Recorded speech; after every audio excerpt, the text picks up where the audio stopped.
សម្បត្តិដែលឡាយរបស់ប្តីឬជាប្រពន្ធដែលហៅថាសាពតយោងតាមមាត្រា972នៃក្រមរដ្ឋប្រវេណីរួមមាន 1. ទ្រព្យសម្បត្តិដែលមានមុនពេលរៀបការជាទ្រព្យសម្បត្តិរបស់សាពតណាមួយកាន់កើតមុនពេលរៀបការហើយក្រោយពេលរៀបការទ្រព្យនោះក៏នៅតែជាកម្មសិទ្ធិផ្ទាល់របស់បុគ្គលនោះដដែល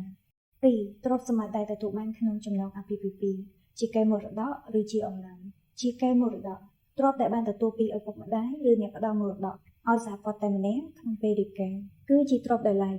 ជាអំណោយបើផ្ដល់ឲ្យសាពតតែម្នាក់គឺជាទ្រព្យសម្បត្តិដែលឡាយរបស់បុគ្គលនោះបើឲ្យជាអំណោយផ្ដល់ឲ្យប្តីប្រពន្ធទាំងពីរទើបជាទ្រព្យរួម 3. ទ្រព្យសម្បត្តិជាតម្លៃតបដែលបានពីទ្រព្យដែលឡាយជាទ្រព្យសម្បត្តិថ្មីមួយដែលទទួលបានពីការលក់ឬដោះដូរដោយការប្រើប្រាស់ទ្រព្យសម្បត្តិដែលឡាយហើយទ្រព្យថ្មីនោះនឹងត្រូវចាត់ទុកជាទ្រព្យដែលឡាយដដែលទោះបីកើតឡើងក្នុងចំណងអាពាហ៍ពិពាហ៍ក៏ដោយ First Finance ដៃគូដំណោះស្រាយហិរញ្ញវត្ថុផ្នែកលំនៅឋាន